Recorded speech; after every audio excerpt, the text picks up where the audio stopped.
안녕하십니까. 사회복지사 1급의 고병갑입니다.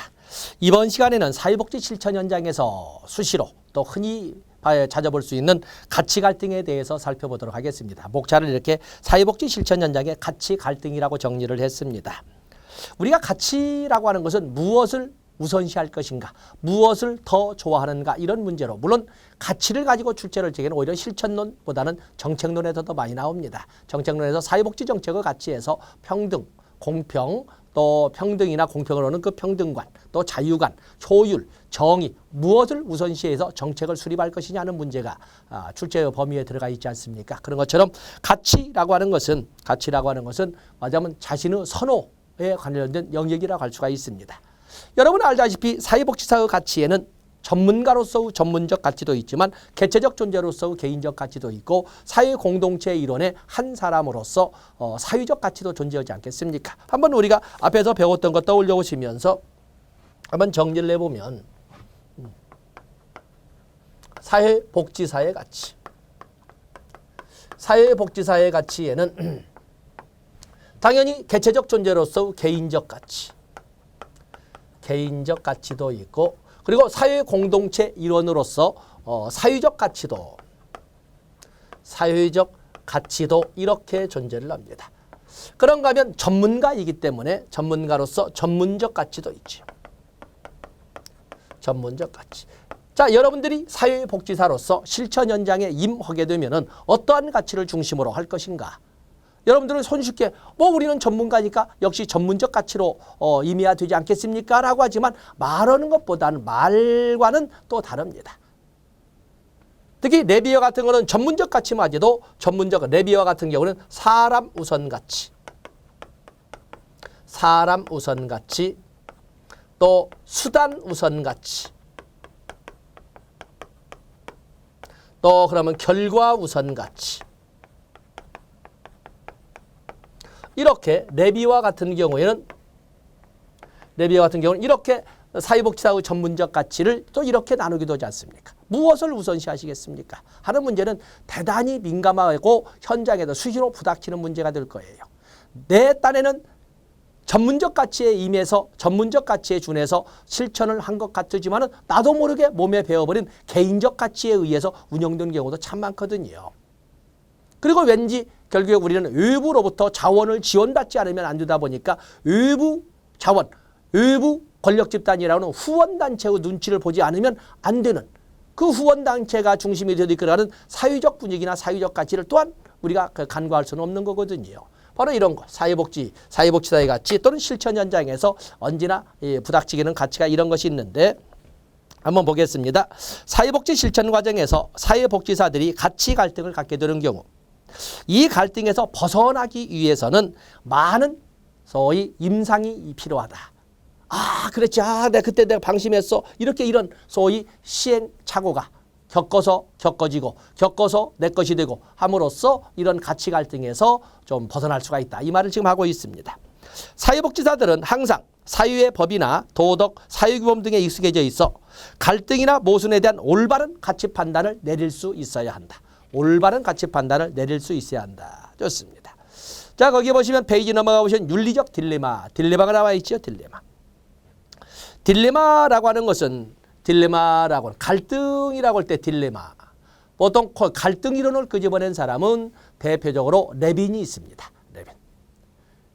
레빈은 갈등을 접근 갈등, 접근 회피 갈등, 회피 갈등. 레빈의 갈등 이론을 보면 자, 이것은 레빈의 갈등 이론. 갈등 이론을 보면 레빈은 접근 갈등,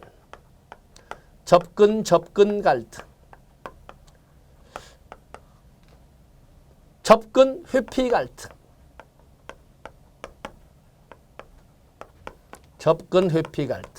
그런가 하면 회피 갈등. 보통 이렇게 그 외에도 이중 이런 것이 쭉 더 있습니다만 기본적으로 볼 수가 있고 국제적으로 약속할 때 접근이라고 하는 것은 플러스로 이렇게 표현. 플러스 갈등, 플러스 회피는 마이너스 갈등. 여기는 마이너스 갈등이라고 이렇게 표현하는데 접근이라고 하는 것은 뭘 하고 싶은데 회피라고 하는 것은 무얼 하기 싫은데 이 말입니다. 이것도 하고 싶고 이것도 하고 싶고 이것도 하고 싶고 이것도 하고 싶고 정말 놀러 가고 싶고 합격도 하고 싶고 그런데 놀러 가면 공부 못하니까 학교 가기는 어렵고 뭐 이런 과정들 이런 것들을 있는데 특히 그중에 이 회피 갈등을 보통 딜레마라고 좁은 의미의 딜레마라고 합니다. 그래서 회피 하기 싫은데 이것도 하기 싫고 저것도 하기 싫은 것을 이게 바로 협의의 딜레마라고 하는 거죠. 많은 사람들은 이 갈등을 마치 딜레마처럼 설명하지만 좁은 의미의 딜레마는 이것도 하기 싫고 저것도 하기 싫고 하는 것을 말합니다. 이것도 할 수 없고 저것도 할 수 없고. 자, 그냥 이런 과정. 자, 한번 볼까요? 거기 보시면 사회복지사는 클라이언트의 자기결정권과 그 한계. 그렇죠? 우리는 오늘날 클라이언트 중심의 시대가 되다 보니까 가능한 한 최종 결단을 클라이언트 스스로 내릴 수 있도록 해야 된다. 실천에 비에스텍이 제시한 관계치론 측에서 설명을 하지만 스스로가 결단을 내릴 수만 있다면 클라이언트가 아니죠. 스스로가 결단을 내릴 수 없어서 도움을 청하러 실천 현장에 사회복지사를 찾아온 거거든요. 그래서 스스로 결단을 내릴 수 있도록 원조 과정을 통해서 여러 대안이나 기법을 제시해주고 스스로 결단을 내릴 수 있도록 기다리지만 그러나 그럼에도 불구하고 그럴 수 없는 경우가 허다합니다. 어찌 보면 절반밖에 안 되는 것이 아니라 건 90% 이상이 바로 그런 경우일 거예요. 가능한 한 스스로 결단을 낼 수 있도록 하자. 자기결정의 원리를 강조하지만 그래서 한계가 있는 겁니다. 즉 클라이언트의 수용 능력, 법과 윤리, 사회복지관의 기간 등의 사이에서 선택하고 결정해야 하는 문제에 부닥치는 경우가 발생하는데 바로 윤리적 딜레마. 이것은 해야 되는데 이것은 하기 싫고 이런 경우들이 아주 많을 거라는 것입니다. 바로 이런 경우 또 그러면 두 번째는 너무 깁니다만은 세 번째 클라이언트, 동료, 사회복지 전문직 또는 사회에 대한 의무가 서로 다양하고 서로 대립적이 되면 당연히 딜레마는 등장하게 된다. 뭐 좋습니다. 거기 보시면 사회복지 실천에 등장하는 딜레마의 하나의 그 원천이라고 하지만 사실은 사회복지 실천 현장에 나타나는 딜레마의 유형이라고 볼 수가 있습니다. 개인적 가치와 전문적 가치의 충돌. 그렇죠? 개인적 가치와 전문적 가치의 충돌이 있습니다. 또 상충되는 의무와 기대. 또 그러면 클라이언트의 이익과 사회복지사의 이익. 클라이언트의 이익을 위하여 분명히 사회복지사 윤리강령에 적힌 대로 클라이언트의 이익을 위하여라고 하지만 결코 양보될 수 없는 전문가인 나의 이익도 있는 거거든요. 그러니까 그런 거. 그다음에 동료에 대한 존중. 전문적 동료 관계와 또는 그랬지만은 전문적 동료 관계와 휘슬블로잉 관계 또는 그게 아니라 전문적 동료 관계와 휘슬블로잉 내부 고발자. 그죠? 내부 고발자 휘슬블로잉. 또 규칙과 정책 준수에서 서로 나오는 규칙도 있고 정책도 있지만 서로 상충되는 경우도 있는 거거든요. 제한된 자원의 공정한 분배. 참 이거 큰일이죠. 어떻게 나누는 것이 진정 평등한 분배일까? 우리가 뜻대로 온다면은 가장 좋은 것은 파레토 분배라고 해서 배분적 정의를 이끌어가는 배분적 분배를 하면 참 좋겠지만은 배분적 효율을 따지면 좋겠지만은 그렇지 못할 경우에는 어떻게 나누는 것이 정말 아름다운 분배일까? 똑같이 수량적으로 나누는 것이 그야말로 공정한 분배일까? 아니면 많이 먹는 사람은 많이 주고 조금 먹는 사람은 조금 주는 것이 공정한 분배일까? 아니면 기여를 한 사람, 기부금을 많이 낸 사람은 많이 주고 안 낸 사람은 조금 주는 것이 공정한 분배일까? 어떤 것이 공정한 분배일까가 언제나 나오는 딜레마의 내용이에요. 클라이언트의 자기결정권, 클라이언트의 자기결정권이라고 했지만 클라이언트의 자기결정권과 한계 이렇게 설명할 수 있지 않겠습니까? 또 온정주의, 비밀보장, 진실성 고주, 고수, 또 진실성 고수와 알 권리 간의 갈등. 기관의 관료주의와 국민의 알 권리와의 갈등. 이런 것들이 무수히 많이 존재를 합니다. 이럴 경우에 어떤 것을 우선시해서 정책을 입안하거나 실천을 하거나 클라이언트를 도울 수 있는가 하는 문제가 오랜 세월 동안의 숙제였어요. 그러다가 등장한 것이 바로 하나의 준칙이 나오죠. 그 밑에 보시면 별표 로엔버그와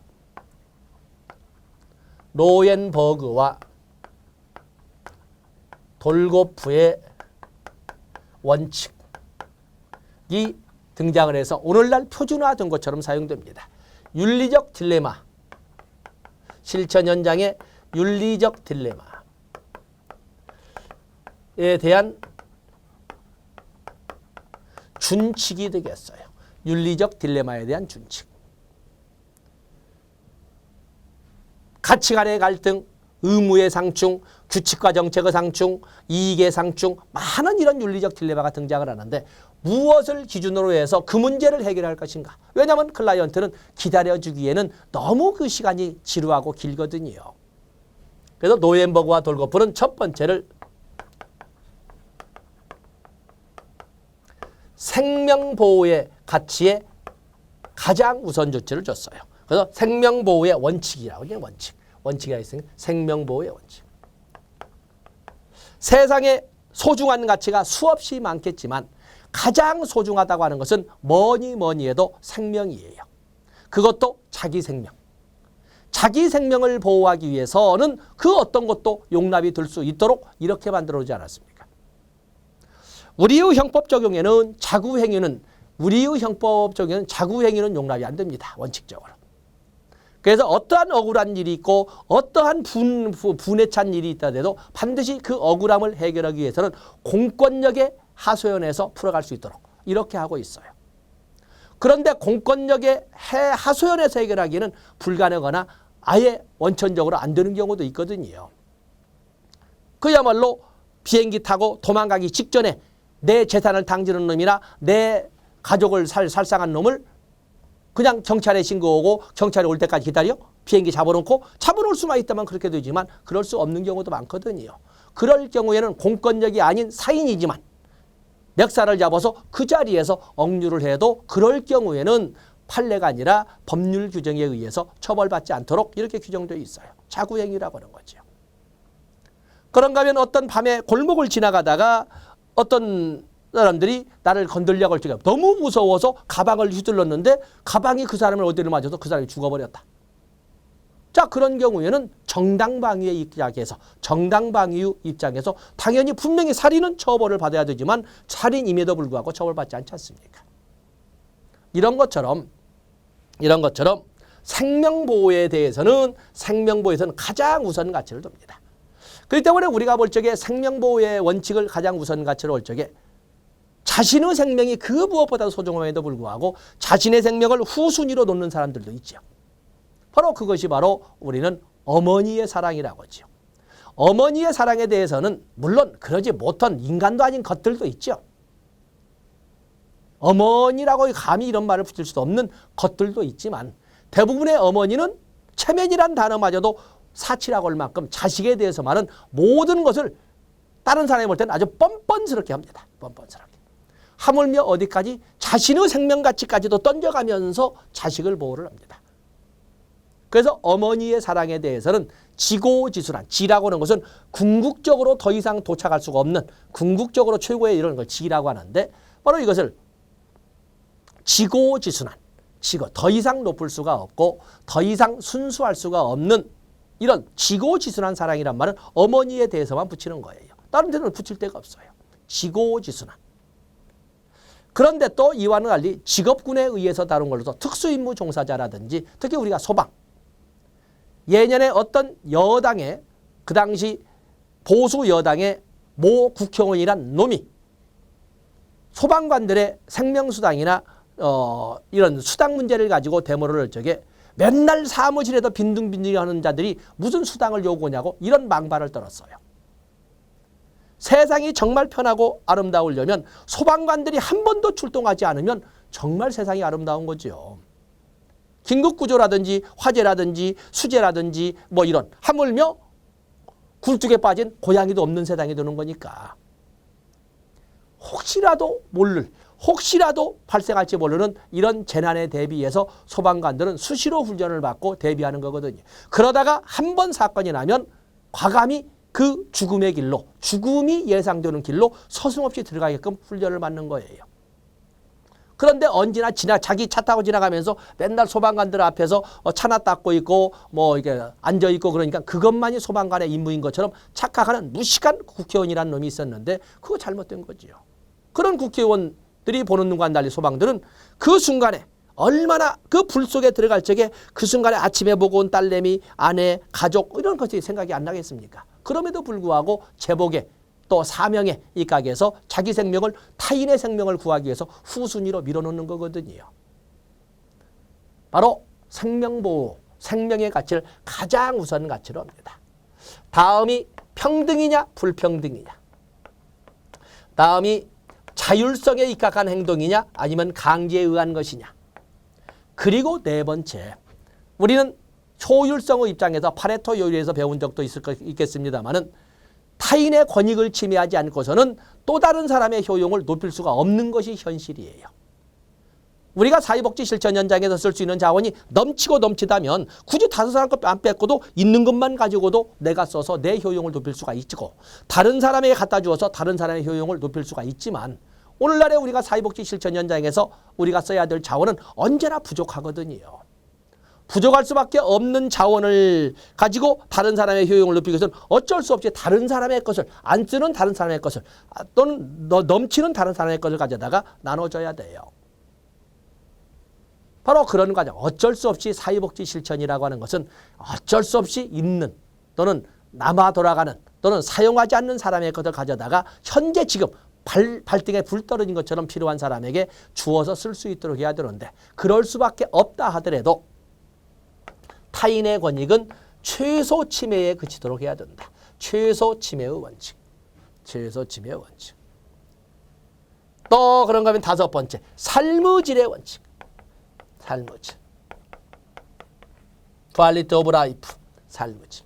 우리가 보면 삶의 질 그러면 막 궁극적, 우리 인생의 행복 추구인 것처럼 궁극적인 것 같지만은 이것은 실천 현장에서는 다섯 번째에 불과해요. 삶의 질의 양상. 그리고 여섯 번째, 많은 사람들이 비밀보장 하는데 비밀보장? 이거 아무것도 아니야. 지금 생존을 가지고 따지고 있는데 비밀보장은 아무것도 아니라는 거. 여섯 번째에 해당돼요. 그리고 일곱 번째 원칙이 바로 여기 나온 성실의 원칙. 성실이나 또는 진실의 원칙. 이렇게 로엔버그와 돌고프는 7개의 원칙을 제시함으로써 그야말로 급박하게 결단을 내려야 되는 실천 현장에서 윤리적 딜레마가 등장하게 되면 이 기준에 맞추어서 우선순위를 결정해야 된다. 이렇게 제시를 했고 오늘날에는 일반적으로 출제범위나 아니면 일반적으로 실천 현장에서 사용하는 기준으로서 의미를 갖습니다. 이것은 여러분들이 반드시 가지고 가셔야 되겠어요. 이건 여러분들이 반드시 가지고 가야 됩니다. 그냥 이 말은 뭐예요? 나온다 이 말입니다. 나온다라고 보시면 되겠어요. 다음에 사회복지 실천의 장, 필드와 사회복지사의 역할이 나와 있습니다. 자, 사회복지 실천 현장 나와 있죠. 사회복지 실천 현장이란 분야 또는 영역을 말하며 클라이언트의 문제 해결을 위하여 사회복지사들이 활동하는 장소를 말한다. 거기 보면 사회복지 실천 현장이란 사회복지 실천 분야 또는 서비스에 초점이 되는 문제 영역을 포괄하는 개념으로 클라이언트에게 서비스를 제공하기 위해 직간접적으로 관련된 모든 현장을 말하는 어떤 사회복지 실천의 장이라고 필드라고 하는 것을 현장이라고 하는데 거기 보면 문제 영역별로 나누기도 하고 장소별로 나누기도 장소별로 클라이언트가 어디에 있느냐를 가지고 워커가 어디 있느냐 기관이 어디 있느냐가 아니라 클라이언트가 어디에 있느냐를 가지고 이렇게 나눕니다. 또 대상별 아동을 대상으로 할 것이냐 노인을 대상으로 할 것이냐 또는 청소년을 대상으로 할 것이냐 이거에 따라서 아동복지, 노인복지, 장애인복지 이렇게 하는 것이 바로 실천의 장에 대한 설명이 되겠어요.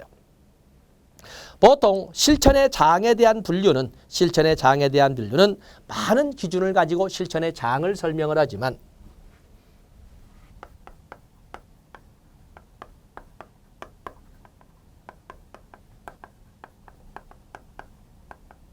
사회복지 실천의 장. 가장 출제가 잘 되는 것이 물론 주체에 의해서 클라이언트가 어디에 있느냐에 따라서 다행히 이 장을 달려지만 보통 우리가 일반적으로 하는 것이 이용시설과 생활시설로 나누기도 하고 또 1차 현장과 2차 현장으로 이렇게 나눠보기도 합니다. 지금 교재에서는 1차 현장이 먼저 나와 있군요. 1차 현장과 2차 현장. 지금 적었으니까 이용시설과 생활시설. 이용시설이라고 하는 것은 필요시 필요시 방문하여 이용만 하는 시설은 이용시설이라고 합니다. 때문에 우리가 그 클라이언트에 대한 관점으로 볼 적에 클라이언트는 거택보호를 원칙이죠. 거택보호의 원칙을 특징으로 합니다. 그래서 클라이언트는 자기 집에서 살면서 필요할 때 방문해서 필요한 서비스를 이용하도록 하는 것.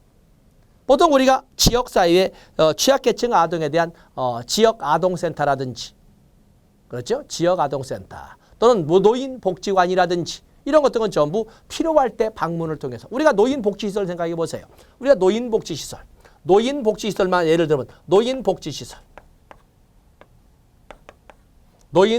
중에 노인 여가복지시설 하면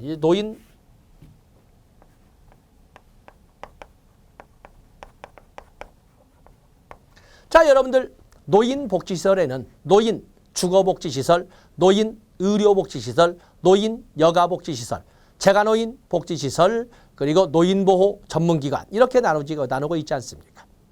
그리고 노인 일자리 전담기관도 있죠. 그중에 노인 여가복지시설은 여러분 아는 것처럼 경로당,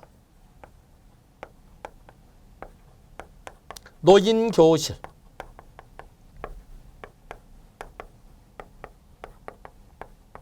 노인복지관 이렇게 3개 있지 않습니까?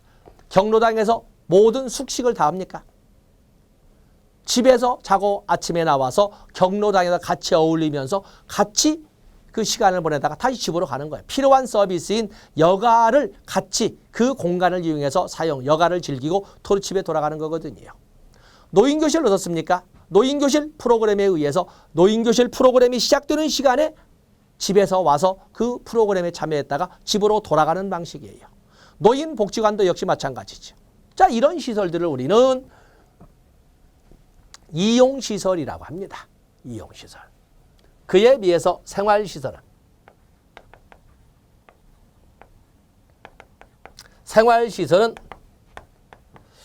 숙식 모두를 해결하는 이런 걸로서 여기는 원내구제죠. 원내구제는 뭐냐면 이 시설에서 모든 생활을 다 하는 것을 바로 이 생활시설이라고 하는데, 마침 노인도 있는데 여기 노인 보면은 노인 뭐가 있어요? 노인 주거복지시설. 노인 주거복지시설에는 뭐가 있습니까? 노인 양로시설, 또 노인 양로시설, 또 노인 공동생활가정,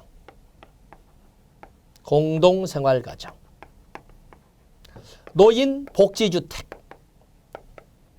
이렇게 3가지가 있지 않습니까? 예를 들어서 이렇게 노인 주거복지시설을 본다면 양로시설과 노인 공동생활가정과 노인 복지주택이 있습니다.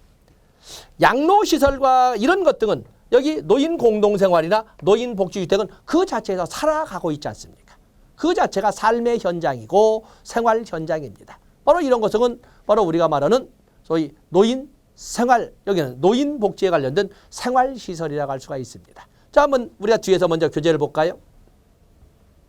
교재를 보시면 거기 5번에 주거서비스 제공 여부에 따른 분류해서 이용시설과 생활시설로 하되 이용시설, 사회복지관, 그렇죠. 필요한 서비스가 있을 때 집에서 방문을 통해서 서비스를 이용한 후 돌아가도록 하는 것이 바로 이 생활시설로 사회복지관이 있습니다. 또 그럼 노인복지관도 나와 있지요. 또 장애인복지관, 또 노인복지센터, 자원봉사센터 전부 이용하는, 또 지역아동센터, 또 여기 나오는 것처럼 경로당, 노인교실 뭐 이런 것도 전부 여기에 해당되는 것이 되겠어요. 그에 비해서 생활시설이라고 하는 것은 그 자체가 삶의 전체 현장이 될 수 있도록 하는 것은 바로 생활시설이 되겠는데, 그래서 거기 보면 노인 공동생활가정이나 노인 의료복지시설 중에 노인요양 공동생활가정, 또 노인복지주택, 장애인 거주시설, 자 이런 것들은 모두 그 자체에서 모든 삶을 영위하는 그런 시설이자 현장으로서 생활시설이라고 이렇게 부릅니다. 그에 비해서 현장으로 1차 현장과 2차 현장. 1차 현장과 2차 현장을 이렇게 보면은 1차 현장의 것은 주된 목적이 복지인 이런 현장은 1차 현장이라고 합니다. 우리가 흔히 말하고 있는 아동복지시설, 노인복지시설, 장애인복지시설 이런 등등은 모두 주된 목적 자체가 복지 아닙니까? 한부모 가족 지원시설, 또 그런가 하면 가정폭력에 대한 이런 법률에 의해서 나오는 다양한 단기보호시설이나 장기보호시설, 장애인보호시설, 또 외국인 보호시설 전부 이것이 주된 목적 자체가 복지인 경우이기 때문에 1차 현장이라고 합니다. 그에 비해서 2차 현장, 부수적 목적의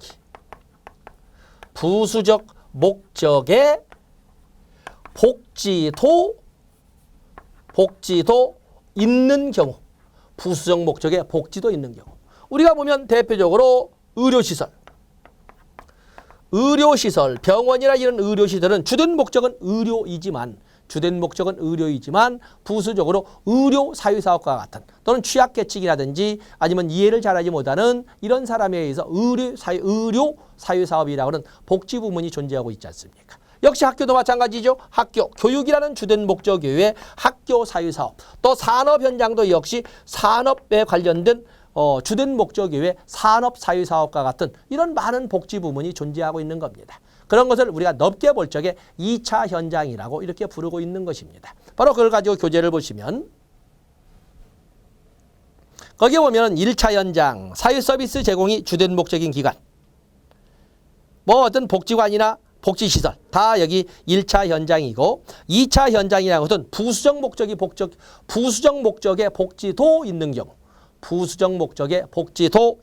를 2차 현장이라고 하는데, 학교나 병원이나 어린이집도 역시 특히 어린이집 체크하셔야 됩니다. 어린이집 그러면 복지 그러는데 어린이집도 교육에 관련된 것을 보육을 우선적으로 하기 때문에 어린이집도 역시 2차 현장에 해당이 됩니다. 어린이집 2차 현장입니다.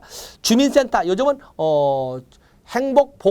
행복복지센터 뭐 이런 식으로 여러 가지 부르고 있는데 전부 2차 현장이라고 되겠습니다.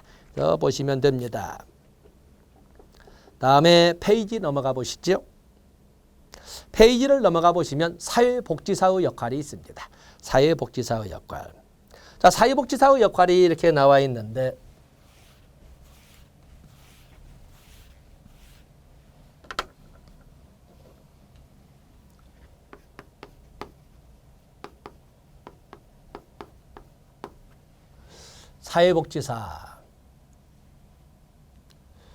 사회복지사의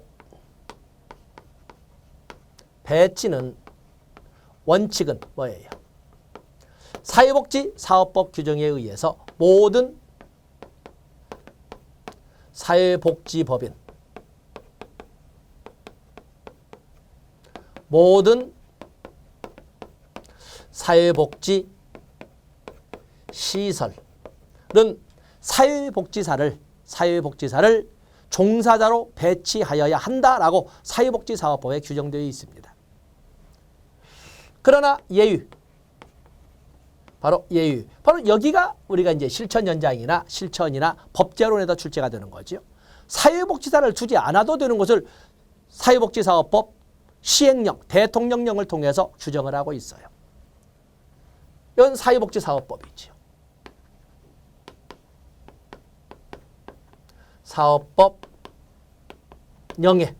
사업법령을 통해서 규정을 보면 예외로서는 어린이집은 사회복지시설이라고 이렇게 사회복지사업법 규정을 통해서 사회복지사업법의 규정을 통해서 이렇게 인식을 두고 있지만 사회복지사 두지 않아도 됩니다. 다음에 노인 여가복지시설 중 여가복지시설 아까도 한번 적어봤습니다만 노인 여가복지시설에는 경로당, 노인교실, 그리고 노인복지관 3개가 있는데 여기서는 이 중에 경로당과 노인교실에는 사회복지사를 채용하지 않아도 됩니다. 또 그러면 점자 도서관이나 장애인 복지시설 중 점자 도서관이나 또는 음성 출판 시설. 자, 이런 장애인 복지시설 이런 등은 역시 사회복지사를 두지 않아도 됩니다. 성매매 피해자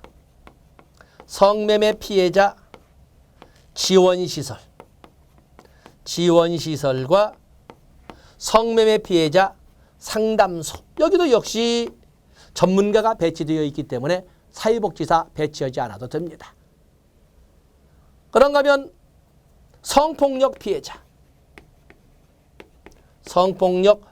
지원시설 상담소 역시 두지 않아도 되고, 그리고 정신질환자 사회복지시설,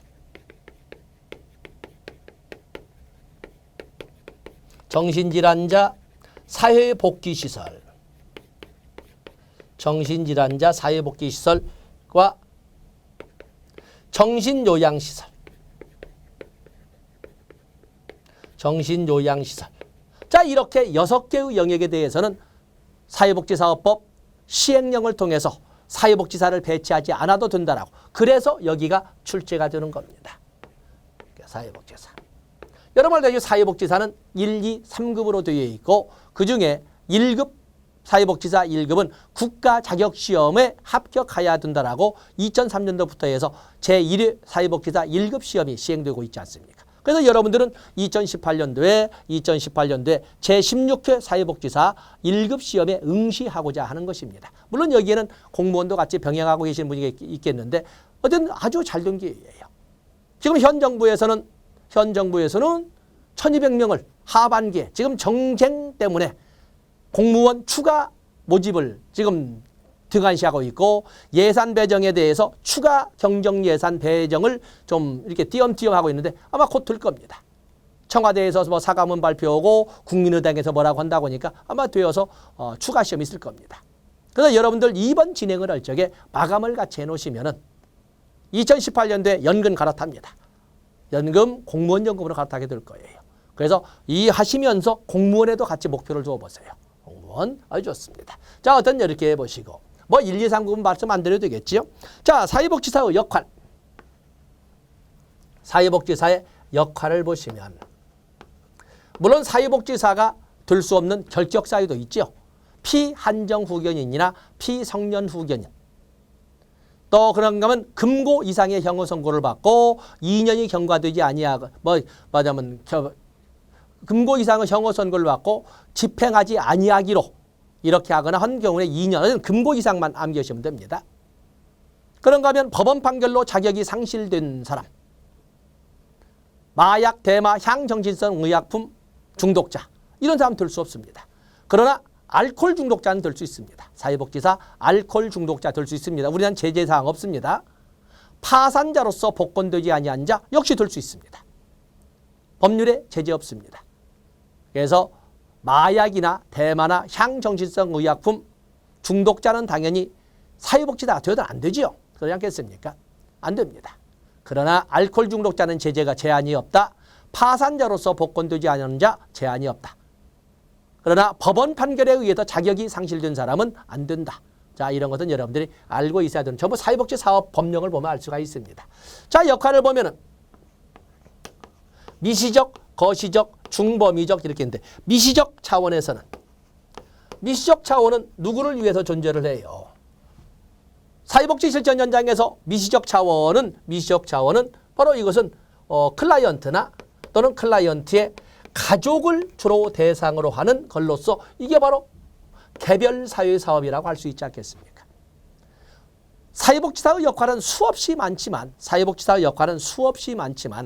그중에서도 특히 여기 나온 것처럼 그들 클라이언트나 클라이언트 가족에 힘을 실어주는 조력자, 인에블러, 조력자의 역할, 또 그 클라이언트나 그 클라이언트 가족이 필요하는 자원을 연결해주고 체계를 연결해주는 중개자 브로커의 역할. 또 그런가 하면은 그들의 입장에 클라이언트나 클라이언트 가정의 입장에 서서 그 활동이나 그 행동의 정당성을 지지해주는 옹호자 대변인의 역할. 또는 어떤 지식이나 정보 제공 등에 힘을 실어주는 교사의 역할 등을 주된 역할로 한다라고 이렇게 설명을 해요. 꼭 이런 역할만 한다는 것은 아닙니다. 그에 비해서 중도적 또는 중범위적 자원에서는 이 중도적, 중범위적 자원은 주로 집단, 상대적 개념은 집단 등을 대상으로 또는 집단이나 소규모 조직을 대상으로 한다. 이렇게 설명. 그 때문에 보통 중도적 차원에서는 집단 사회 사업에서 집단 사회 사업가는 주로 어떤 역할을 할까? 집단 구성원들이나 집단 운영에 관련되기 때문에 거기에 오는 집단 활동의 촉진자, 집단 구성원들 간의 갈등을 조정하고자 하는 갈등 조정자로서의 중재자.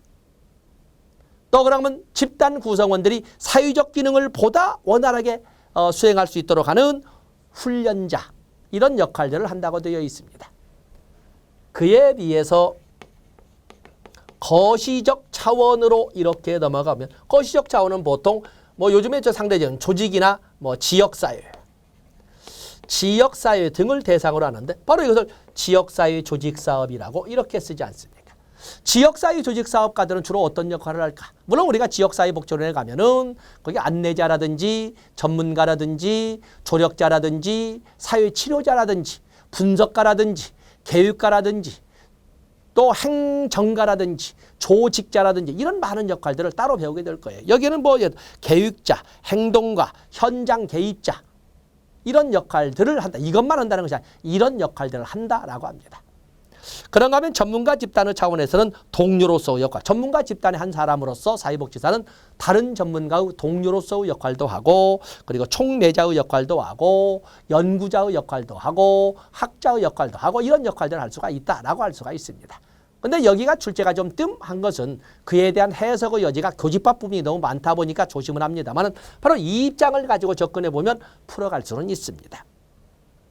다음에 기능에 따른 분류, 직접적 서비스 제공자의 역할도 하고 체제와의 연결자, 특히 중개자죠. 중개자 또는 차제, 사례 관리자 이런 다음에 있는데 체제와의 연결, 또 체제 유지, 연구 조사 또는 체제 개발 등의 다양한 기능에 따라 다양한 역할들을 정리해 볼 수가 있다. 암기하라고 하지 않습니다. 나온 틀려도 됩니다. 암기하라고 않습니다. 이런 다양한 기능에 따라서 다양한 역할들을 이렇게 정리할 수 있다라고 합니다. 그다음에 오른쪽에 보시면 환경 개입에 있어서 역할을 보면은 환경에 대한 개입에 있어서는 그야말로 자원 제공자, 자원 발견자, 자원 창출자, 해석자, 중재자, 공격적 개입자 이런 역할들을 예로 들어볼 수 있다. 암기 안 해도 됩니다. 여기는 그 영류가 수없이 많은데 그중에 이런 것 등을 예로 들어볼 수 있다라고 지금 이렇게 교재이기 때문에 정리를 목차를 1번, 2번, 3번으로 한 겁니다. 그래서 여러분들은 주된 것은 오히려 개입 수준에 의한 분류로 하고 문제가 나올 때는 2번을 가지고 나옵니다만 암기까지 해서 여러분들에게 꼭 맞추라고 하지는 않습니다. 제가 여러분에게 100점 맞으라고 하지 않지 않습니까? 그래서 여러분들은 합격의 목표를 두실 것인지 수석의 목표를 두실 건지를 분명히 하지만 제 강의는 합격의 목표를 둔 강의라는 것도 꼭 인식해 주셨으면 좋겠습니다. 자, 이 시간 여기까지 하고 다음 시간에 사회복지 실천의 대상으로 넘어가도록 하겠습니다. 고맙습니다.